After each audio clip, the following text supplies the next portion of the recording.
ਹਮਨਾ ਸਕਤ ਕਰ ਸਿਵਤ ਤੁਮਾਰੀ।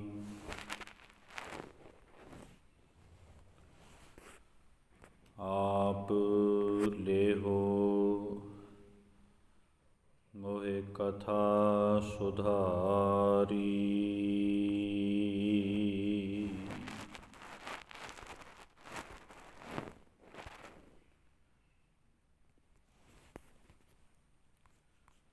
ਪਰਮ ਸਨਮਾਨ ਤੇ ਸਤਿਕਾਰਯੋਗ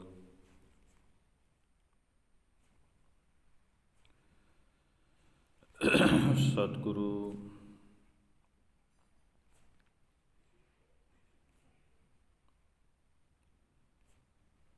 ਸਾਹਿਬ ਸ੍ਰੀ ਗੁਰੂ ਗ੍ਰੰਥ ਸਾਹਿਬ ਜੀ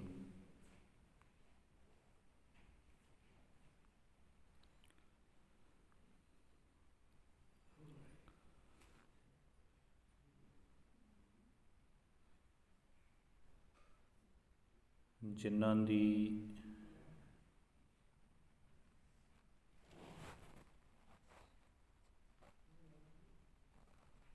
ਪਾਵਨ ਪਵਿੱਤਰ ਹਜ਼ੂਰੀ ਦੇ ਵਿੱਚ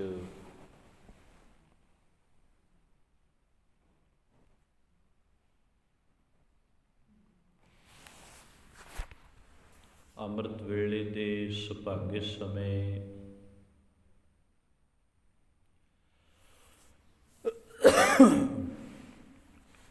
ਆਪਾਂ ਸਾਰੇ ਇਕੱਤਰ ਹੋਏ ਹਾਂ ਔਰ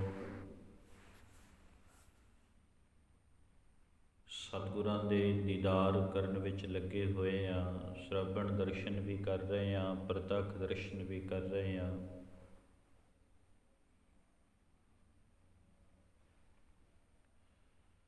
ਆਓ ਸਾਰੀ ਸੰਗਤ ਪਿਆਰ ਸਤਿਕਾਰ ਅਦਬ ਦੇ ਨਾਲ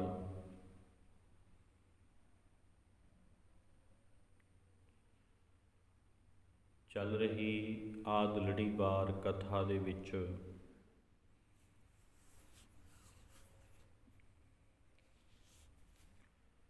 ਜੋ ਸਾਨੂੰ ਗੁਰੂ ਪਾਸੋਂ ਬਖਸ਼ਿਸ਼ ਪ੍ਰਾਪਤ ਹੁੰਦੀ ਹੈ,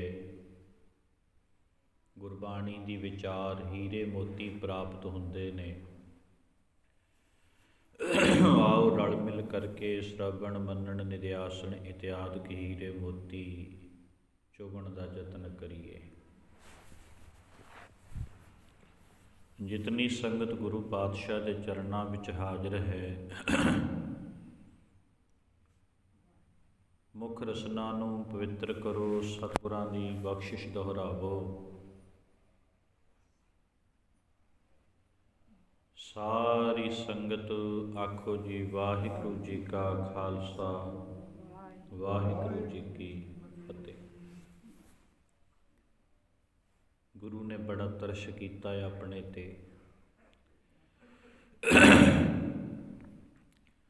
ਤੇ ਆਪਾਂ ਬੀਤੇ ਕਾਫੀ ਦਿਨਾਂ ਤੋਂ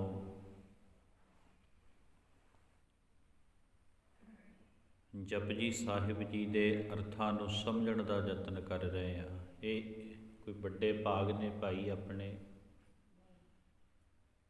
ਇੰਨੀ ਅਗਾਧ ਬੋਧ ਬਾਣੀ ਸ੍ਰੀ ਜਪਜੀ ਸਾਹਿਬ।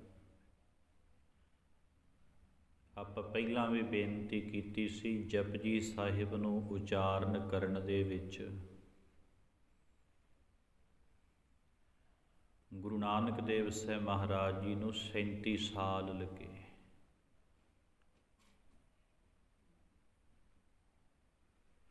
ਸੈਂਤੀ ਸਾਲਾਂ ਦੇ ਵਿੱਚ ਗੁਰੂ ਨਾਨਕ ਦੇਵ ਸਾਹਿਬ ਜੀ ਨੇ ਜਪਜੀ ਸਾਹਿਬ ਸੰਪੂਰਨ ਕੀਤਾ। ਆਓ ਆਪਾਂ ਤਕਰੀਬਨ 9 ਪੌੜੀਆਂ ਜਿਹੜੀਆਂ ਪਹਿਲੀਆਂ ਉਹ ਵਿਚਾਰ ਚੁੱਕੇ ਹਾਂ। ਅਗਲੀ ਪੌੜੀ ਵਿੱਚ ਗੁਰੂ ਨਾਨਕ ਦੇਵ ਸਾਹਿਬ ਮਹਾਰਾਜ ਸਿੱਧਾਂ ਨੂੰ ਸਮਝਾ ਰਹੇ ਨੇ, ਬਚਨ ਕਰਦੇ ਨੇ, ਸੁਣਿਆ ਸਤ ਸੰਤੋਖ ਗਿਆਨ। ਇਹ ਬੜੇ ਮਹਾਨ ਗੁਣ ਨੇ ਭਾਈ, ਸਤ, ਸੰਤੋਖ ਤੇ ਗਿਆਨ। ਅਸਲ ਵਿੱਚ ਇਹ ਜਿਹੜੇ ਮਹਾਨ ਗੁਣ ਨੇ, ਸ਼ੁਭ ਗੁਣ ਨੇ,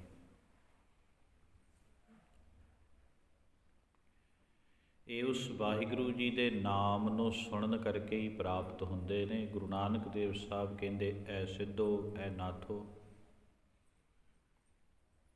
ਭਾਵ ਪਰਮੇਸ਼ਰ ਨੂੰ ਸੁਣਨ ਕਰਕੇ ਹੀ ਕਿੱਡੀ ਵੱਡੀ ਉੱਚੀ ਅਵਸਥਾ ਪ੍ਰਾਪਤ ਹੋ ਸਕਦੀ ਹੈ। ਦੁਨੀਆ ਦੇ ਲੋਕ ਸ਼ੁਭ ਗੁਣ ਲੋਚਦੇ ਨੇ। ਆਪਾਂ ਦੁਨਿਆਵੀ ਤੌਰ 'ਤੇ ਵੇਖ ਲੈਂਦੇ ਹਾਂ ਭਾਈ,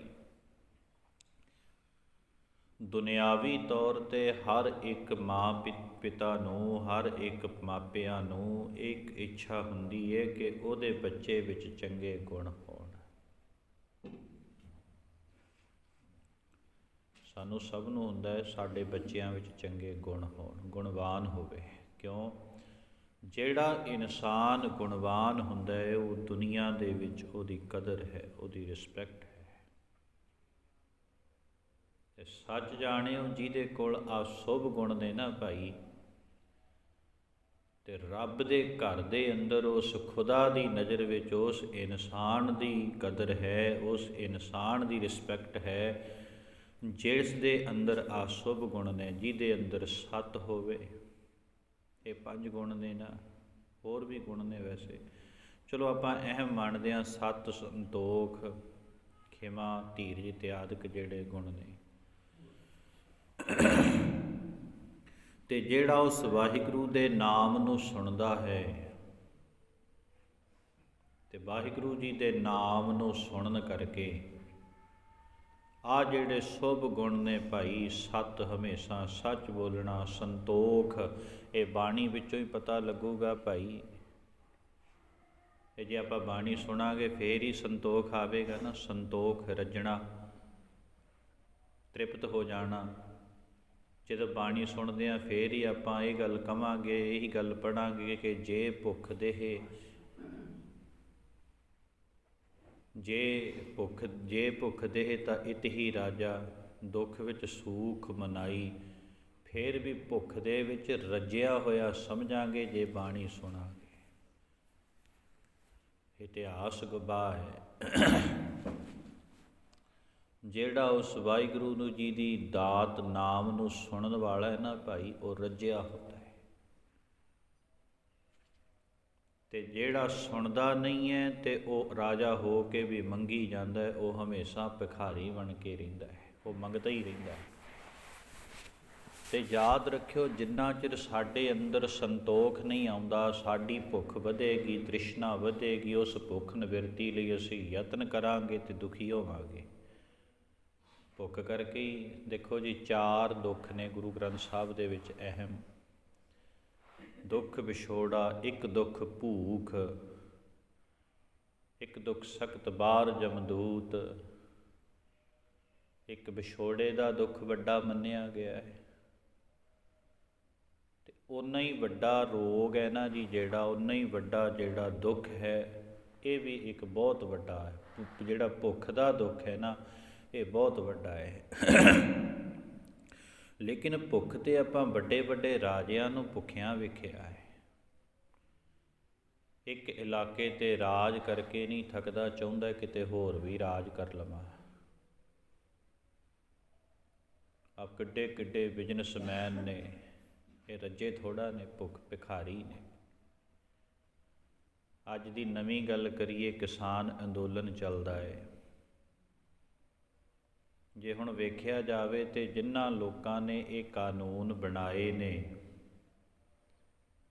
ਉਹ ਸਭ ਨੂੰ ਪਤਾ ਹੈ 2 ਨਾਮ ਉਹਨਾਂ ਦੇ। ਤੇ ਉਹ ਲੋਕ ਕੋਈ ਭੁੱਖੇ ਥੋੜ੍ਹਾ ਨੇ, ਬੜਾ ਕੁਝ ਹੈ ਉਹਨਾਂ ਕੋਲ। ਆਪਣੇ ਨਿੱਜੀ ਜਹਾਜ਼ ਚੱਲਦੇ ਨੇ, ਉਹਨਾਂ ਦੀਆਂ ਪ੍ਰਾਪਰਟੀਆਂ ਬੜੀਆਂ, ਵਿਦੇਸ਼ਾਂ ਵਿੱਚ ਉਹਨਾਂ ਦੇ ਕਾਰੋਬਾਰ ਚੱਲਦੇ ਨੇ। ਲੇਕਿਨ ਫਿਰ ਵੀ ਉਹਨਾਂ ਦੀ ਭੁੱਖ ਨਿਵਰਤ ਨਹੀਂ ਹੋਈ। ਉਹਨਾਂ ਨੇ ਆ ਇੱਦਾਂ ਦੇ ਕਾਨੂੰਨ ਬਣਾ ਲਏ ਕਿ ਕਿਸਾਨਾਂ ਦੀ ਜ਼ਮੀਨ ਹੀ ਉਹਨਾਂ ਦੇ ਹੱਕ 'ਚ ਹੋ ਜਾਵੇ। ਇਹਨੂੰ ਕਹਿੰਦੇ ਨੇ ਤ੍ਰਿਸ਼ਨਾ, ਇਹਨੂੰ ਕਹਿੰਦੇ ਨੇ ਭੁੱਖ। ਇੰਨਾ ਕੁਝ ਹੋਣ ਦੇ ਬਾਵਜੂਦ ਵੀ ਫਿਰ ਵੀ ਚਾਹੁੰਦੇ ਨੇ ਕਿ ਸਾਰੀ ਜ਼ਮੀਨ ਹੀ ਸਾਡੀ ਹੋ ਜਾਏ। ਪਰ ਇੱਕ ਗੱਲ ਚੇਤੇ ਰੱਖਿਓ, ਗੁਰੂ ਗ੍ਰੰਥ ਸਾਹਿਬ ਮਹਾਰਾਜ ਜੀ ਨੇ ਸਾਨੂੰ ਸਮਝਾ ਦਿੱਤੀ ਜਿਹੜਾ ਇਨਸਾਨ ਜਿੰਨੀ ਭੁੱਖ ਦਿਖਾਏਗਾ ਤੇ ਉਹਦਾ ਅੰਤ ਬਹੁਤ ਬੁਰਾ ਹੁੰਦਾ ਹੈ। ਅਸਲ ਵਿੱਚ ਤੇ ਹਕੀਕਤ ਇਹ ਹੈ ਵੀ ਸੰਤੋਖ ਹੈ, ਜਿਹੜਾ ਰੱਜਣਾ ਹੈ, ਜਿਹੜੀ ਤ੍ਰਿਪਤਾ ਹੈ, ਉਹ ਬਾਣੀ ਤੋਂ ਬਿਨਾਂ, ਧਰਮ ਤੋਂ ਬਿਨਾਂ ਸਾਨੂੰ ਪ੍ਰਾਪਤ ਨਹੀਂ ਹੋਵੇਗੀ। ਸਤਿਗੁਰੂ ਸਾਹਿਬ ਸ੍ਰੀ ਗੁਰੂ ਗ੍ਰੰਥ ਸਾਹਿਬ ਮਹਾਰਾਜ ਜੀ ਇੱਕ ਬਚਨ ਕਰਦੇ ਨੇ, ਮੇਰੀ ਮੇਰੀ ਕੈਰੋ ਕਰਤੇ ਦੁਰਜੋਧਨ ਤੇ ਸੇ ਭਾਈ, 12 ਜੋਜਨ ਛਤਰ ਚੱਲੈ ਥਾ ਦੇਹੀ ਕਿਰਜਨ ਖਾਈ। ਕਹਿੰਦੇ ਨਾ, ਇੱਕ ਵਾਰੀ ਭਗਵਾਨ ਕ੍ਰਿਸ਼ਨ ਜੀ, ਭਾਵੇਂ ਚਲੋ ਮਿਥਿਹਾਸ ਹੈ ਜਾਂ ਜਿੱਦਾਂ ਦਾ ਵੀ ਹੈ, ਅਗਲੇ ਦਾ ਇਤਿਹਾਸ ਹੈ, ਲੇਕਿਨ ਆਪਾਂ ਸਿਰਫ ਗੁਰਬਾਣੀ ਦੀ ਉਦਾਹਰਣ ਲੈਣੀ ਹੈ ਕਿ ਸਤਿਗੁਰੂ ਸਾਹਿਬ ਸ੍ਰੀ ਗੁਰੂ ਗ੍ਰੰਥ ਸਾਹਿਬ ਜੀ ਦੇ ਵਿੱਚ ਇਹ ਬੋਲ ਦਰਜ ਨੇ ਕਿ ਮੇਰੀ ਮੇਰੀ ਕੈਰੋ ਕਰਤੇ ਦੁਰਜੋਧਨ ਸੇ ਭਾਈ, 12 ਜੋਜਨ ਛਤਰ ਚੱਲੈ ਥਾ ਦੇਹੀ ਗਿਰਜਨ ਖਾਈ। ਕਹਿੰਦੇ ਭਗਵਾਨ ਕ੍ਰਿਸ਼ਨ ਜੀ ਕੈਰਮਾਂ ਨੂੰ ਕਹਿੰਦੇ ਵੀ ਭਾਈ, ਆਹ ਜਿਹੜੇ ਪਾਂਡਵਾਂ ਨੇ ਜੂਏ 'ਚ ਤੈਨੂੰ ਹਾਰ ਗਏ, ਸਭ ਕੁਝ, ਸਾਰਾ ਕੁਝ ਹੀ ਹਾਰ ਗਏ, ਤੇ ਤੂੰ ਇੱਦਾਂ ਕਰ, ਇਹਨਾਂ ਨੂੰ 2-4 ਪਿੰਡਾਂ ਦੀ ਜਗੀਰ ਦੇ ਦੇ, ਇਹਨਾਂ ਦਾ ਗੁਜ਼ਾਰਾ ਹੋ ਜਾਏਗਾ। ਕਹਿੰਦੇ ਨੇ ਉਸ ਵੇਲੇ ਦੁਰਜੋਧਨ ਨੇ ਮੌਕੇ ਦੇ ਭਗਵਾਨ ਕ੍ਰਿਸ਼ਨ ਜੀ ਨੂੰ ਵੀ ਇਹ ਗੱਲ ਕਹਿਣ ਲੱਗੇ, ਆਖੀ, ਕਹਿਣ ਲੱਗਾ, ਭਗਵਾਨ ਜੀ ਦੇਖੋ, ਮੌਕੇ ਦਾ ਅਵਤਾਰ ਸੀ, ਉਹਨੇ ਸਾਹਮਣੇ ਖਲੋ ਕੇ ਇਹ ਗੱਲ ਕਹੀ, ਕਹਿੰਦਾ ਜੀ ਆਹ ਸਾਰਾ ਰਾਜ ਮੇਰਾ, ਆਹ ਸਾਰੀ ਜ਼ਮੀਨ ਮੇਰੀ, ਤੇ ਚੌਲ ਦੇ ਦਾਣੇ ਜਿੰਨੀ ਵੀ ਜ਼ਮੀਨ ਮੈਂ ਪਾਂਡਵਾਂ ਨੂੰ ਨਹੀਂ ਦਿਆਂਗਾ। ਜਾਣੀ ਕਿ ਭਗਵਾਨ ਦੇ ਸਾਹਮਣੇ ਐਡਾ ਵੱਡਾ ਹੰਕਾਰ, ਤੇ ਫਿਰ ਅੰਤ ਕੀ ਹੋਇਆ? ਕੋਈ ਦੇਹੀ ਸੰਭਾਲਣ ਵਾਲਾ ਵੀ ਨਾ ਬਚਿਆ। ਤੇ ਇਸ ਤਰ੍ਹਾਂ ਹੈ ਜਿਹੜਾ ਇਹ ਸੰਤੋਖ ਹੈ, ਰੱਜਣਾ ਹੈ, ਜਿਹੜੀ ਤ੍ਰਿਪਤਤਾ ਹੈ ਭਾਈ, ਸੰਤੋਖ ਰੱਜ ਜਾਣਾ, ਇਹ ਉਹਨਾਂ ਨੂੰ ਪ੍ਰਾਪਤ ਹੁੰਦਾ ਹੈ ਤੇ ਜਿਹੜੇ ਬਾਣੀ ਨੂੰ ਸੁਣਦੇ ਨੇ, ਜਿਹੜੇ ਨਾਮ ਨੂੰ ਸੁਣਦੇ ਨੇ। ਜਿਹੜੇ ਨਾਮ ਨੂੰ ਨਹੀਂ ਸੁਣਦੇ ਤੇ ਉਹਨਾਂ ਦੀ ਭੁੱਖ ਵੱਧਦੀ ਜਾਂਦੀ ਹੈ, ਵੱਧਦੀ ਜਾਂਦੀ ਹੈ, ਤੇ ਫਿਰ ਉਹ ਰਾਜ ਗੱਦੀ 'ਤੇ ਬੈਠ ਕੇ ਵੀ ਭੁੱਖ ਦਿਖਾਉਂਦੇ ਨੇ। ਅੱਗੇ ਹੈ ਜੀ ਗਿਆਨ। ਵਾਹਿਗੁਰੂ ਜੀ ਦਾ ਨਾਮ ਸੁਣਨ ਕਰਕੇ ਹੀ ਮਨੁੱਖ ਗਿਆਨਵਾਨ ਹੁੰਦਾ ਹੈ। ਸੁਣਿਆ ਏ 860 ਕਾ ਇਸਨਾਨ। ਆ ਮਾਘ ਦਾ ਮਹੀਨਾ ਲੰਘ ਕੇ ਗਿਆ, ਵੈਸੇ ਤਾਂ ਚਲੋ ਸਾਰੇ ਮਹੀਨਿਆਂ 'ਚ ਚੱਲਦਾ, ਲੇਕਿਨ ਸਨਾਤਨ ਮੱਤ ਦੇ ਵਿੱਚ ਮਾਘ ਦੇ ਮਹੀਨੇ ਦੇ ਵਿੱਚ ਲੋਕੀ ਤੀਰਥਾਂ 'ਤੇ ਜਾ ਕੇ ਇਸ਼ਨਾਨ ਕਰਦੇ ਨੇ। ਪੁਰਾਤਨ ਸਮਿਆਂ ਦੀ ਇਹ ਰੀਤ ਸੀ ਕਿ ਲੋਕ ਤੀਰਥਾਂ 'ਤੇ ਜਾ ਕੇ ਇਸ਼ਨਾਨ ਕਰਦੇ ਨੇ, ਔਰ ਤੀਰਥਾਂ 'ਤੇ ਜਾ ਕੇ ਇਸ਼ਨਾਨ ਕਰਨ ਨੂੰ ਸਮਝਦੇ ਨੇ ਕਿ ਸਾਡਾ ਵੱਡੇ ਤੋਂ ਵੱਡਾ ਪਾਪ ਲੱਥ ਗਿਆ ਹੈ। ਪਰ ਕਹਿੰਦੇ ਗੁਰੂ ਸਾਹਿਬ ਕਹਿੰਦੇ, ਜਿਹੜਾ ਉਸ ਵਾਹਿਗੁਰੂ ਦੇ ਨਾਮ ਨੂੰ ਸੁਣਦਾ ਹੈ ਨਾ, ਤੇ ਨਾਮ ਨੂੰ ਸੁਣਨ ਵਾਲੇ ਨੂੰ 68 ਤੀਰਥਾਂ ਦਾ ਇਸ਼ਨਾਨ ਦਾ ਫਲ ਇੱਦਾਂ ਹੀ ਮਿਲ ਜਾਂਦਾ। ਆਪਾਂ ਬੈਠ ਕੇ ਸੁਣੀ ਜਾ ਰਹੇ ਹਾਂ ਨਾ ਭਾਈ ਗੁਰੂ ਦੀ ਗੱਲ। ਕੋਈ ਇਨਸਾਨ ਇੱਕ ਤੀਰਥ 'ਤੇ ਜਾ ਸਕਦਾ ਹੈ, 2 ਤੀਰਥਾਂ 'ਤੇ ਜਾ ਸਕਦਾ ਹੈ, ਚਲੋ ਇੱਕ ਦਿਨ ਵਿੱਚ 4 ਤੀਰਥਾਂ 'ਤੇ ਜਾਵੇਗਾ। ਹਾਂ, ਗੱਲ ਮੁਕਾਓ ਜੀ, ਇੱਕ ਦਿਨ ਵਿੱਚ ਕੋਈ ਇਨਸਾਨ ਇੱਕੋ ਸਮੇਂ 20 ਤੀਰਥਾਂ 'ਤੇ ਜਾ ਸਕਦਾ ਹੈ। 68 ਤੀਰਥਾਂ ਦਾ ਇਸ਼ਨਾਨ ਨਹੀਂ ਕਰ ਸਕਦਾ ਇਕੱਠਾ, ਕਈ ਦਿਨ ਲੱਗਣਗੇ। ਪਰ ਗੁਰੂ ਨੇ ਸਾਡੇ ਲਈ ਇੰਨੀ ਬਖਸ਼ਿਸ਼ ਕੀਤੀ, ਜਿਹੜਾ ਗੁਰਮੁਖ ਪਿਆਰਾ ਵਾਹਿਗੁਰੂ ਦਾ ਨਾਮ ਸੁਣਦਾ ਹੈ ਨਾ ਭਾਈ ਬੈਠ ਕੇ, ਉਹ ਇੱਕੇ ਦਮ ਇੱਕੇ ਸਮੇਂ 68 ਤੀਰਥਾਂ ਦੇ ਇਸ਼ਨਾਨ ਦਾ ਫਲ ਉਹਨੂੰ ਪ੍ਰਾਪਤ ਹੋ ਜਾਂਦਾ ਹੈ।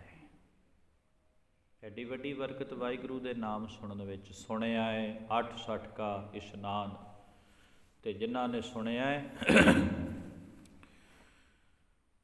ਤੇ ਉਹਨੂੰ ਤੀਰਥਾਂ ਦਾ ਇਸ਼ਨਾਨ ਇਤਿਆਦਿਕ ਸਾਰੇ ਫਲ ਪ੍ਰਾਪਤ ਹੋ ਜਾਂਦੇ ਨੇ।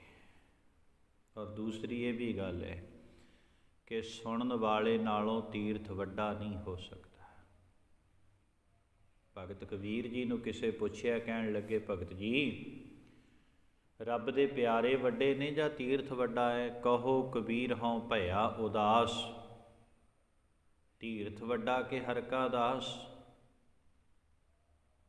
ਭਗਤ ਕਬੀਰ ਜੀ ਨੂੰ ਕਿਸੇ ਪੁੱਛਿਆ, ਕਹਿਣ ਲੱਗੇ ਸਾਨੂੰ ਦੱਸ ਵੀ ਤੀਰਥ ਵੱਡੇ ਨੇ ਕਿ ਰੱਬ ਦੇ ਪਿਆਰੇ ਵੱਡੇ ਨੇ? ਤੇ ਫਿਰ ਭਗਤ ਕਬੀਰ ਜੀ ਨੇ ਕਹਿ ਦਿੱਤਾ ਕਿ ਰੱਬ ਦੇ ਪਿਆਰੇ ਵੱਡੇ ਨੇ, ਕਿਉਂਕਿ ਤੀਰਥ ਸਾਧੂ ਪੈਦਾ ਨਹੀਂ ਕਰ ਸਕਦਾ ਤੇ ਸਾਧੂ ਤੀਰਥ ਜ਼ਰੂਰ ਪੈਦਾ ਕਰ ਸਕਦੇ ਨੇ। ਤੀਰਥ ਸਾਧੂ ਪੈਦਾ ਨਹੀਂ ਕਰ ਸਕਦਾ ਤੇ ਸਾਧੂ ਤੀਰਥ ਪੈਦਾ ਜ਼ਰੂਰ ਕਰ ਸਕਦੇ ਨੇ। ਜਿੱਥੇ ਕੋਈ ਆਪਾਂ ਵੇਖਦੇ ਹਾਂ ਨਾ ਜੀ, ਭਗਤ ਰਵਿਦਾਸ ਜੀ ਦਾ ਜਿੱਥੇ ਜਨਮ ਹੋਇਆ ਕਿੱਡਾ ਵੱਡਾ ਤੀਰਥ ਬਣ ਗਿਆ, ਹੁਣ ਉੱਥੇ ਲੋਕ ਸਜਦੇ ਕਰਦੇ। ਮਸਤੂਆਣਾ ਸਾਹਿਬ ਵਿਖੇ ਮਹਾਂਪੁਰਖ ਸੰਤ ਬਾਬਾ ਆਦਰ ਸਿੰਘ ਜੀ ਦੀ ਬਰਸੀ ਚੱਲ ਰਹੀ ਹੈ, 94ਵੀਂ ਬਰਸੀ। ਲੱਖਾਂ ਦੀ ਗਿਣਤੀ ਦੇ ਵਿੱਚ ਸੰਗਤ ਉੱਥੇ 2-3 ਦਿਨਾਂ ਦੇ ਵਿੱਚ ਪਹੁੰਚ ਰਹੀ ਆ ਤੇ ਹੁਣ ਕਿੱਡਾ ਵੱਡਾ ਤੀਰਥ ਬਣ ਗਿਆ ਮਸਤੂਆਣਾ ਸਾਹਿਬ, ਜਿੱਥੇ ਰੱਬ ਦੇ ਪਿਆਰੇ ਨਾਮ ਜਪਣ ਵਾਲੀਆਂ ਰੂਹਾਂ, ਬੰਦਗੀ ਕਰਨ ਵਾਲੀਆਂ ਰੂਹਾਂ ਟਿਕ ਜਾਂਦੀਆਂ ਨੇ ਤੇ ਉੱਥੇ ਹੀ ਤੀਰਥ ਬਣ ਜਾਂਦਾ ਹੈ ਭਾਈ। ਰੱਬ ਦੇ ਪਿਆਰਿਆਂ ਨਾਲੋਂ, ਨਾਮ ਜਪਣ ਵਾਲਿਆਂ ਨਾਲੋਂ ਤੀਰਥ ਵੱਡਾ ਨਹੀਂ ਹੋ ਸਕਦਾ। ਇਸ ਕਰਕੇ ਸੁਣਿਆ ਹੈ 68 ਕਾ ਇਸ਼ਨਾਨ, ਬੰਦਗੀ ਨਾਮ ਸੁਣਨ ਵਾਲਿਆਂ ਨੂੰ 68 ਤੀਰਥਾਂ ਦਾ ਇਸ਼ਨਾਨ ਦਾ ਜਿਹੜਾ ਫਲ ਹੈ ਉਹ ਪ੍ਰਾਪਤ ਹੋ ਜਾਂਦਾ ਹੈ। ਸੁਣਿਆ ਹੈ ਪੜ੍ਹ ਪੜ੍ਹ ਪਾਵਹਿ ਮਾਨ। ਠੀਕ ਹੈ, ਦੁਨਿਆਵੀ ਵਿੱਦਿਆ ਪੜ੍ਹਨੀ ਚਾਹੀਦੀ ਹੈ। ਧੰਨ ਸ੍ਰੀ ਗੁਰੂ ਗ੍ਰੰਥ ਸਾਹਿਬ ਜੀ ਨੇ ਕਿਹਾ, ਵਿੱਦਿਆ ਵਿਚਾਰੀ ਤਾਂ ਪਰਉਪਕਾਰੀ। ਦੁਨਿਆਵੀ ਵਿੱਦਿਆ ਪੜ੍ਹ ਕੇ ਲੋਕ ਮਾਣ ਹਾਸਲ ਕਰਦੇ ਨੇ। ਪੜ੍ਹ ਪੜ੍ਹ ਇੱਥੇ ਦੁਨਿਆਵੀ ਵਿੱਦਿਆ ਦੇ ਅਰਥ ਵੀ ਕਰ ਸਕਦੇ ਆ।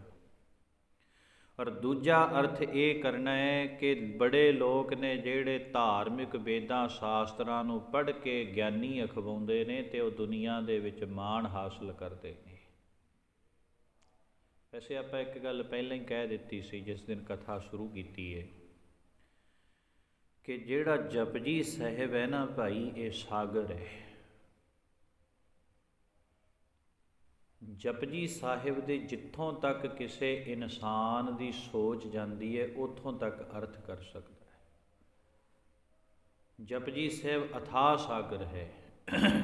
ਇਸ ਕਰਕੇ ਇਸ ਗੁਰਬਾਣੀ ਦੇ ਜਿੰਨੇ ਮਰਜ਼ੀ ਅਰਥ ਬਣਾ ਲਓ, ਗੁਰਬਾਣੀ ਅਗਾਧ ਬੋਧ ਹੈ। ਖੈਰ, ਸਤਿਗੁਰੂ ਸਾਹਿਬ ਸ੍ਰੀ ਗੁਰੂ ਨਾਨਕ ਦੇਵ ਸਾਹਿਬ ਪਾਤਸ਼ਾਹ ਕਹਿੰਦੇ ਨੇ, ਜਿਹੜੇ ਰੱਬ ਦੇ ਪਿਆਰੇ ਨੇ ਨਾ ਭਾਈ, ਦੁਨੀਆ ਦੇ ਵਿੱਚ ਤਾਂ ਬੜੇ ਲੋਕ ਧਾਰਮਿਕ ਵੇਦਾਂ ਸ਼ਾਸਤਰਾਂ ਗ੍ਰੰਥਾਂ ਨੂੰ ਪੜ੍ਹਦੇ ਨੇ ਤਾਂ ਕਿਤੇ ਮਾਣ ਹਾਸਲ ਕਰਦੇ ਨੇ। ਇਹ ਗੱਲ ਨਹੀਂ ਵੀ ਪੜ੍ਹਨਾ ਨਹੀਂ ਚਾਹੀਦਾ, ਪੜ੍ਹ ਲੈਣੇ ਚਾਹੀਦੇ ਨੇ। ਸਾਨੂੰ ਦੁਨਿਆਵੀ ਵਿੱਦਿਆ ਪੜ੍ਹਨੀ ਚਾਹੀਦੀ ਹੈ, ਪਰ ਜਿਹੜੇ ਰੱਬ ਦੇ ਪਿਆਰੇ ਨੇ ਉਹ ਬੰਦਗੀ ਨੂੰ ਸੁਣ ਕੇ ਬਹੁਤ ਵੱਡਾ ਮਾਣ ਹਾਸਲ ਕਰ ਲੈਂਦੇ ਨੇ। ਭਗਤ ਕਬੀਰ ਜੀ ਨੇ ਕਿਹੜੀ ਡਿਗਰੀ ਪ੍ਰਾਪਤ ਕੀਤੀ ਸੀ? ਭਗਤ ਧੰਨੇ ਜੀ ਨੇ ਕਿਹੜੀ ਡਿਗਰੀ ਪ੍ਰਾਪਤ ਕੀਤੀ ਸੀ ਭਾਈ? ਸਿੱਧਾ ਸਾਦਾ ਜ਼ਿਮੀਂਦਾਰ, ਖੇਤੀ ਪੱਤੀ ਕਰਨ ਵਾਲਾ, ਸਵੇਰ ਤੋਂ ਲੈ ਕੇ ਸ਼ਾਮ ਤੱਕ ਹਲ ਵਾਹੁਣ ਵਾਲਾ ਇੱਕ ਜ਼ਿਮੀਂਦਾਰ, ਜਿਹੜਾ ਕਦੇ ਸਕੂਲੇ ਵੀ ਨਹੀਂ ਗਿਆ। ਤੇ ਜਦੋਂ ਉਹਨੇ ਉਸ ਵਾਹਿਗੁਰੂ ਦੀ ਬੰਦਗੀ ਨੂੰ ਸੁਣਿਆ ਤੇ ਕਰਿਆ ਤੇ ਤੁਸੀਂ ਮਾਣ ਵੇਖ ਲਓ ਕਿੱਡਾ ਵੱਡਾ ਪ੍ਰਾਪਤ ਕੀਤਾ। ਭਗਤ ਰਵਿਦਾਸ ਜੀ ਕੋਲ ਕਿਹੜੀ ਡਿਗਰੀ ਸੀ? ਗਰੀਬ ਪਰਿਵਾਰ ਨਾਲ ਸੰਬੰਧਿਤ ਸੀ, ਘਰ ਦਾ ਗੁਜ਼ਾਰਾ ਹੀ ਮਸਾਂ ਕਿਤੇ ਹੁੰਦਾ ਸੀ। ਸ਼ੂਦਰ ਕਹਿ ਕੇ ਮੰਦਰਾਂ ਦੇਹੁਰਿਆਂ ਦੇ ਵਿੱਚ ਵੜਨ ਨਹੀਂ ਸੀ ਦਿੱਤਾ ਜਾਂਦਾ। ਪਿਤਾ ਪੁਰਖੀ ਧੰਦਾ ਕਰਦਾ, ਜੁੱਤੀਆਂ ਗੰਢਦਾ ਬੈਠਾ ਚੌਂਕ ਚੁਰਾਹੇ ਵਿੱਚ। ਐਸੀ ਬੰਦਗੀ ਨੂੰ ਸੁਣਿਆ, ਉਸ ਅਕਾਲ ਪੁਰਖ ਵਾਹਿਗੁਰੂ ਦੇ ਨਾਮ ਨੂੰ ਸੁਣਿਆ ਤੇ ਕਾਂਸੀ ਦੇ ਵਿੱਚੋਂ ਸਭ ਤੋਂ ਵੱਡੇ ਗਿਆਨੀ ਹੋ ਨਿਬੜੇ ਭਗਤ ਰਵਿਦਾਸ ਜੀ। ਤੇ ਗੁਰਬਾਣੀ ਦੇ ਵਿੱਚ ਕਹਿ ਦਿੱਤਾ, ਰਵਿਦਾਸ ਟੁਭੰਤਾ ਢੋਰ ਨੀਤ ਤਿਨ ਤਿਆਗੀ ਮਾਇਆ, ਪ੍ਰਗਟ ਹੋਆ ਸਾਧ ਸੰਗ ਹਰ ਦਰਸ਼ਨ ਪਾਇਆ। ਭਗਤ ਕਬੀਰ ਜੀ ਕਿਹੜਾ ਪੜ੍ਹੇ ਸਨ। ਪਿਤਾ ਪੁਰਖੀ ਧੰਦਾ ਕਰਦੇ ਸੀ ਤਾਣੀ ਬੁਣਨ ਦਾ। ਇੱਕ ਸਮੇਂ ਪ੍ਰਸ਼ਾਦਾ ਘਰ ਵਿੱਚ ਪੱਕਦਾ ਸੀ ਸ਼ਾਮ ਦਾ। ਫਿਰ ਇੱਦਾਂ ਹੁੰਦਾ ਵੀ ਘਰ 'ਚ ਕੁਝ ਹੈ ਨਹੀਂ, ਲੇਕਿਨ ਫਿਰ ਵੀ ਬੜੇ ਆਨੰਦ ਵਿੱਚ ਬੜਾ ਮਾਣ ਹਾਸਲ ਕੀਤਾ। ਜੋ ਸਤਿਕਾਰ ਮਨੁੱਖ ਵਿੱਦਿਆ ਨੂੰ ਪੜ੍ਹ ਕੇ ਪਾਉਂਦੇ ਨੇ, ਰੱਬ ਦੇ ਪਿਆਰੇ ਉਸ ਅਕਾਲ ਪੁਰਖ ਵਾਹਿਗੁਰੂ ਜੀ ਨੂੰ ਸੁਣ ਕੇ ਹੀ ਓਡਾ ਵੱਡਾ ਮਾਣ ਹਾਸਲ ਕਰ ਲੈਂਦੇ ਹਨ। ਸੁਣਿਆ ਲਾਗੈ ਸਹਿਜ ਧਿਆਨ। ਨਾਮ ਨੂੰ ਸੁਣਨ ਕਰਕੇ ਲਾਗੈ ਸਹਿਜ ਧਿਆਨ, ਸਹਿਜ ਅਵਸਥਾ। ਇਹ ਜਿਹੜਾ ਸਹਿਜ ਹੈ ਨਾ ਭਾਈ, ਸਹਿਜ ਸ਼ਬਦ ਦੇ ਬੜੇ ਅਰਥ ਨੇ। ਸਹਿਜ ਸ਼ਬਦ ਦਾ ਅਰਥ ਗਿਆਨ ਵੀ ਬਣਦਾ ਹੈ, ਸਹਿਜ ਸ਼ਬਦ ਦਾ ਅਰਥ ਸੁਤੇ ਸਿੱਧ ਵੀ ਬਣਦਾ ਹੈ, ਸਹਿਜ ਸ਼ਬਦ ਦਾ ਅਰਥ ਅਡੋਲਤਾ ਵੀ ਬਣਦਾ ਹੈ। ਬੜੇ ਅਰਥ ਨੇ, ਸਾਰੇ ਹੀ ਜਾਇਜ਼ ਨੇ। ਤੇ ਜਿਹੜੇ ਬੰਦਗੀ ਨੂੰ ਸੁਣਨ ਵਾਲੇ ਨੇ ਭਾਈ, ਤੇ ਬੰਦਗੀ ਨੂੰ ਸੁਣਨ ਵਾਲੇ ਸੁਤੇ ਸਿੱਧ ਹੀ ਉਸ ਪਰਮਾਤਮਾ ਦੇ ਵਿੱਚ ਧਿਆਨ ਜੋੜ ਲੈਂਦੇ ਨੇ। ਜਾਂ ਜਿਨ੍ਹਾਂ ਨੇ ਧਿਆਨ ਦੇ ਨਾਲ ਉਸ ਵਾਹਿਗੁਰੂ ਨੂੰ ਸੁਣਿਆ ਤੇ ਉਹਨਾਂ ਨੂੰ ਗਿਆਨ ਪ੍ਰਾਪਤ ਹੋ ਗਿਆ। ਤੇ ਤੁਹਾਨੂੰ ਪਤਾ ਹੀ ਹੈ ਜੀ, ਗਿਆਨ ਮੁਕਤੀ ਦਾ ਦਰਵਾਜ਼ਾ ਹੈ। ਜਿਹਦੇ ਕੋਲ ਗਿਆਨ ਹੋਵੇ ਉਹਦੇ ਕਿਸੇ ਚੀਜ਼ ਦੀ ਘਾਟ ਨਹੀਂ ਹੁੰਦੀ। ਅਸੀਂ ਸਾਰਾ ਸੰਸਾਰ ਆਪਾਂ ਸਾਰੇ ਗਿਆਨ ਤੋਂ ਸਿੱਖਣੇ ਆ, ਪਰ ਜਿਨ੍ਹਾਂ ਨੇ ਵਾਹਿਗੁਰੂ ਦੇ ਨਾਮ ਨੂੰ ਸੁਣ ਲਿਆ ਤੇ ਉਹਨਾਂ ਨੂੰ ਕਿਤਾਬੀ ਗਿਆਨ ਨਹੀਂ, ਉਹਨਾਂ ਨੂੰ ਬ੍ਰਹਮ ਗਿਆਨ ਦੀ ਅਵਸਥਾ ਪ੍ਰਾਪਤ ਹੋ ਜਾਂਦੀ ਹੈ। ਵਾਹਿਗੁਰੂ ਦੇ ਨਾਮ ਸੁਣਨ ਕਰਕੇ ਉਹਨਾਂ ਨੂੰ ਬ੍ਰਹਮ ਗਿਆਨ ਦੀ ਅਵਸਥਾ ਪ੍ਰਾਪਤ ਹੋ ਜਾਂਦੀ ਸੁਣਨ ਵਾਲਿਆਂ ਲਈ। ਜਾਂ ਜਿਨ੍ਹਾਂ ਨੇ ਧਿਆਨ ਦੇ ਨਾਲ ਉਸ ਵਾਹਿਗੁਰੂ ਦੇ ਨਾਮ ਨੂੰ ਸੁਣ ਲਿਆ, ਉਹਨਾਂ ਕੋਲ ਐਸੀ ਅਡੋਲਤਾ ਆ ਜਾਂਦੀ ਹੈ, ਉਹ ਕਦੇ ਡੋਲਦੇ ਨਹੀਂ ਹਨ। ਆਪਾਂ ਤੇ ਰੰਚਕ ਮਾਤਰ ਤੇ ਡੋਲਦੇ ਹਾਂ ਭਾਈ। ਚਾਰ ਛਿੱਲੜ ਕੋਲ ਆ ਜਾਣ ਤੇ ਆਪਾਂ ਡੋਲ ਜਾਂਦੇ ਹਾਂ। ਚਾਰ ਕਿਧਰੇ ਥੋੜ੍ਹੀ ਬਹੁਤੀ ਮਾਇਆ ਕੋਲ ਆ ਜਾਏ ਤੇ ਡੋਲ ਜਾਂਦੇ ਹਾਂ। ਪਰ ਰੱਬ ਦੇ ਪਿਆਰੇ ਕਦੇ ਵੀ ਨਹੀਂ ਡੋਲਦੇ। ਕਿਤੇ ਥੋੜ੍ਹਾ ਬਹੁਤਾ ਦੁੱਖ ਸਾਡੇ ਸਾਹਮਣੇ ਆ ਖਲੋਵੇ ਤੇ ਆਪਾਂ ਡੋਲ ਜਾਂਦੇ ਹਾਂ, ਪਰ ਨਾਮ ਜਪਣ ਵਾਲੇ ਕਦੇ ਵੀ ਨਹੀਂ ਡੋਲਦੇ ਤੇ ਡੋਲੇ ਵੀ ਨਹੀਂ। ਚਰਖੜੀਆਂ ਤੇ ਚਾੜ ਦਿੱਤੇ ਗਏ, ਦੇਗਾਂ 'ਚ ਉਬਾਲ ਦਿੱਤੇ ਗਏ, ਲਾਲਚ ਵੀ ਦਿੱਤੇ, ਡਰਾਇਆ ਵੀ, ਧਮਕਾਇਆ ਵੀ, ਸਭ ਕੁਝ ਹੋਇਆ, ਲੇਕਿਨ ਰੱਬ ਦੇ ਪਿਆਰੇ ਗੁਰੂ ਕੇ ਸਿੱਖ ਡੋਲੇ ਨਹੀਂ ਹਨ। ਕੀ ਕਿਤੇ ਮਤੀ ਦਾਸ ਜੀ ਨੂੰ ਕਿਤੇ ਲਾਲਚ ਨਹੀਂ ਸੀ ਦਿੱਤੇ? ਬੜੇ ਲਾਲਚ ਦਿੱਤੇ। ਗੁਰੂ ਨਾਲ ਬੇਵਫਾਈ ਕਰ, ਗੁਰੂ ਤੋਂ ਬੇਮੁਖ ਹੋ ਜਾ, ਜੋ ਚਾਹੇਗਾ ਤੈਨੂੰ ਮਿਲੇਗਾ। ਪਰ ਨਹੀਂ।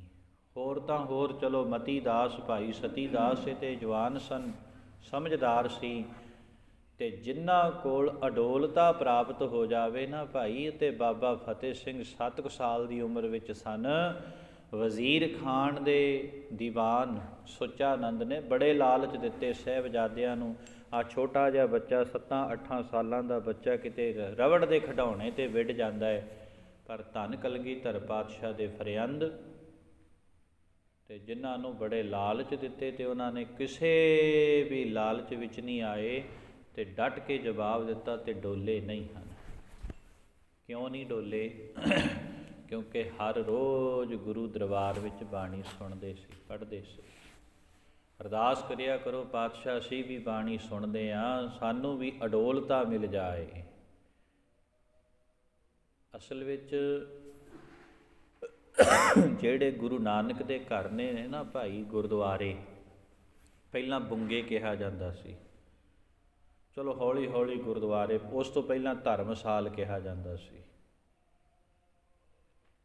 ਤੇ ਜਿਹੜੇ ਗੁਰੂ ਘਰ ਨੇ ਇਹ ਅਸਲ ਵਿੱਚ ਪੂਜਾ ਦਾ ਅਸਥਾਨ ਨਹੀਂ ਹੈ। ਇਹ ਥੋੜ੍ਹਾ ਧਿਆਨ ਨਾਲ ਸਮਝਿਓ।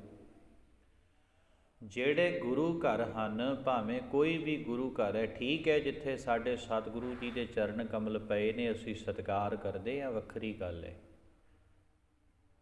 ਅਸੀਂ ਉੱਥੇ ਮੱਥਾ ਟੇਕਦੇ ਹਾਂ, ਸਤਿਕਾਰ ਕਰਦੇ ਹਾਂ, ਕਰਨਾ ਚਾਹੀਦਾ ਕਿਉਂਕਿ ਸਾਡੇ ਗੁਰੂ ਦਾ ਅਸਥਾਨ ਹੈ।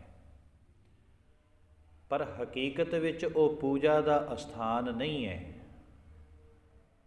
ਹਕੀਕਤ ਵਿੱਚ ਗੁਰੂ ਨਾਨਕ ਦਾ ਜਿਹੜਾ ਘਰ ਹੈ ਨਾ ਭਾਈ, ਇਹ ਗਿਆਨ ਦਾ ਮੁਜੱਸਮਾ ਹੈ, ਗਿਆਨ ਦਾ ਸੋਮਾ ਹੈ, ਅਤੇ ਇੱਥੋਂ ਸੁਣ ਕੇ ਅਸੀਂ ਆਪਣੇ ਜੀਵਨ ਵਿੱਚ ਲਾਗੂ ਕਰਨਾ ਹੈ।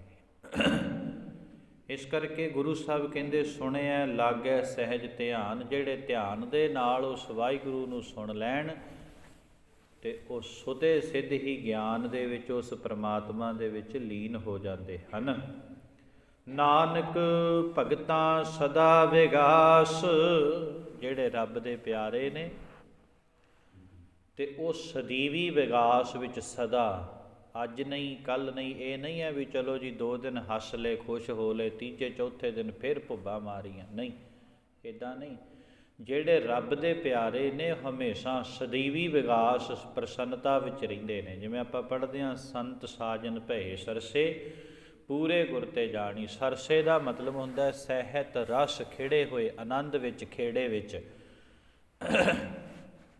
ਜਿਹੜੇ ਰੱਬ ਦੇ ਪਿਆਰੇ ਨੇ ਉਹ ਸਦਾ ਹੀ ਖੇੜੇ ਵਿੱਚ ਰਹਿੰਦੇ ਹਨ ਅਤੇ ਉਹਨਾਂ ਨੂੰ ਸਦਾ ਹੀ ਖੁਸ਼ੀਆਂ ਮਿਲਦੀਆਂ ਨੇ। ਉਹ ਖੇੜੇ ਵਿੱਚ ਕਿਉਂ ਰਹਿੰਦੇ ਨੇ? ਕਿਉਂਕਿ ਉਹਨਾਂ ਨੇ ਦੁੱਖ ਅਤੇ ਸੁੱਖ ਨੂੰ ਸਮਝ ਲਿਆ।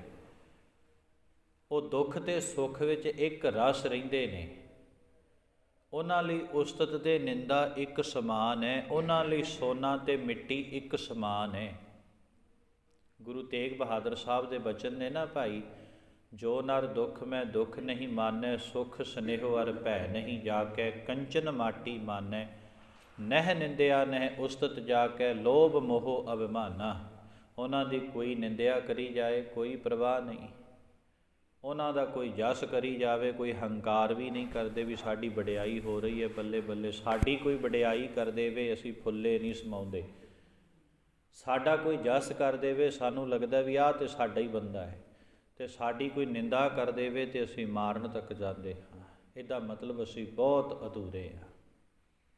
ਅਤੇ ਰੱਬ ਦੇ ਪਿਆਰੇ ਕੋਈ ਨਿੰਦਾ ਕਰੀ ਜਾਏ ਤਾਂ ਵੀ ਪ੍ਰਵਾਹ ਨਹੀਂ, ਅਤੇ ਕੋਈ ਵਡਿਆਈ ਕਰੀ ਜਾਏ ਤਾਂ ਵੀ ਪ੍ਰਵਾਹ ਨਹੀਂ। ਨਹਿ ਨਿੰਦਿਆ ਨਹਿ ਉਸਤਤ ਜਾ ਕੇ, ਲੋਭ ਮੋਹ ਅਭਿਮਾਨਾ, ਹਰਖ ਸੋਗ ਤੇ ਰਹਿ ਨਿਆਰੋ, ਨਾਹੇ ਮਾਨ ਅਪਮਾਨਾ। ਆਸਾ ਮਨਸਾ ਸਗਲ ਤਿਆਗੈ, ਜਗ ਤੇ ਰਹਿ ਨਿਰਾਸ਼ਾ, ਕਾਮ ਕ੍ਰੋਧ ਜਿਹ ਪਰਸੈ ਨਾਹਿਨ, ਤਿਹ ਘਟ ਬ੍ਰਹਮ ਨਿਵਾਸਾ।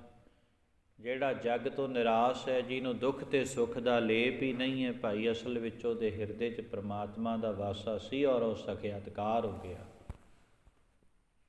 ਸੋ ਇਸ ਕਰਕੇ ਗੁਰੂ ਨਾਨਕ ਦੇਵ ਸਾਹਿਬ ਕਹਿੰਦੇ, ਨਾਥ ਜੀ, ਐ ਸਿੱਧ ਜੀ, ਜਿਹੜੇ ਰੱਬ ਦੇ ਪਿਆਰੇ ਵਾਹਿਗੁਰੂ ਨੂੰ ਸਦਾ ਸੁਣਦੇ ਰਹਿੰਦੇ ਨੇ, ਉਹ ਫਿਰ ਸਦੀਵੀ ਖੇੜੇ ਵਿੱਚ, ਸਦੀਵੀ ਆਨੰਦ ਵਿੱਚ ਹੋ ਜਾਂਦੇ ਹਨ। ਸੁਣਿਐ ਦੁਖ ਪਾਪ ਕਾ ਨਾਸ। ਉਸ ਪਰਮਾਤਮਾ ਦੇ ਨਾਮ ਨੂੰ ਸੁਣਨ ਕਰਕੇ ਦੁੱਖਾਂ ਪਾਪਾਂ ਕਲੇਸ਼ਾਂ ਦਾ ਨਾਸ ਹੋ ਜਾਂਦਾ ਹੈ। ਇਸ ਕਰਕੇ ਭਾਈ ਆਪਾਂ ਜਿੰਨੇ ਉਸ ਵਾਹਿਗੁਰੂ ਜੀ ਦੀ ਬਾਣੀ ਨੂੰ ਸੁਣਦੇ ਹਾਂ, ਆਪਣੇ ਆਪ ਨੂੰ ਵਡਭਾਗੀ ਸਮਝੀਏ, ਆਪਣੇ ਆਪ ਨੂੰ ਸਹਿਤ ਸੁੱਖਾਂ ਦੇ ਸਮਝੀਏ। ਗੁਰੂ ਨੇ ਸਾਡੇ 'ਤੇ ਤਰਸ ਕੀਤਾ, ਸਾਨੂੰ ਆ ਸੁਣਨ ਦੀ ਦਾਤ ਮਿਲ ਗਈ। ਵੱਧ ਚੜ੍ਹ ਕੇ ਸੰਗਤ ਸਮੇਂ ਸਿਰ ਪਹੁੰਚ ਕੇ ਗੁਰੂ ਪਾਸੋਂ ਆਪਾਂ ਆਹ ਗੁਰਬਾਣੀ ਸੁਣਨੀ ਹੈ, ਨਾਮ ਸੁਣਨਾ ਹੈ। ਬੜਾ ਕੁਝ, ਬੜੀਆਂ ਦਾਤਾਂ, ਬੜੀਆਂ ਬਖਸ਼ਿਸ਼ਾਂ ਸੁਣਨ ਵਿੱਚੋਂ ਪ੍ਰਾਪਤ ਹੁੰਦੀਆਂ ਨੇ। ਅਤੇ ਇਹ ਪਹਿਲੀਆਂ 4 ਪੌੜੀਆਂ ਗੁਰੂ ਨਾਨਕ ਦੇਵ ਸਾਹਿਬ ਨੇ ਸੁਣਨ ਵਿੱਚ ਉਚਾਰਨ ਕੀਤੀਆਂ ਨੇ ਕਿ ਪਰਮਾਤਮਾ ਨੂੰ ਪਾਉਣ ਦੇ ਤਰੀਕੇ ਦੱਸੀ ਜਾਂਦੇ ਨੇ ਸਿੱਧਾਂ ਨੂੰ। 3 ਆਪਾਂ ਵਿਚਾਰੀਆਂ। ਅਗਲੀ ਜਿਹੜੀ ਪੌੜੀ ਹੈ ਉਹ ਆਪਾਂ ਕੱਲ੍ਹ ਵਿਚਾਰਾਂਗੇ। ਸਾਰੀਆਂ ਸਿੱਖ ਸੰਗਤਾਂ ਦੇ ਵੱਡੇ ਭਾਗ। ਕਥਾ ਦਾ ਸਮਾਂ ਸਮਾਪਤ ਹੈ। ਬੋਲਦਿਆਂ ਚਲਦਿਆਂ ਤਮਾਮ ਭੁੱਲਾਂ ਗੁਰੂ ਔਰ ਗੁਰੂ ਕੀ ਸੰਗਤ ਖਿਮਾ ਜੋਗ ਬੁਲਾਓ ਫਤਿਹ। ਆਖੋ ਜੀ ਵਾਹਿਗੁਰੂ ਜੀ ਕਾ ਖਾਲਸਾ, ਵਾਹਿਗੁਰੂ ਜੀ ਕੀ ਫਤਿਹ।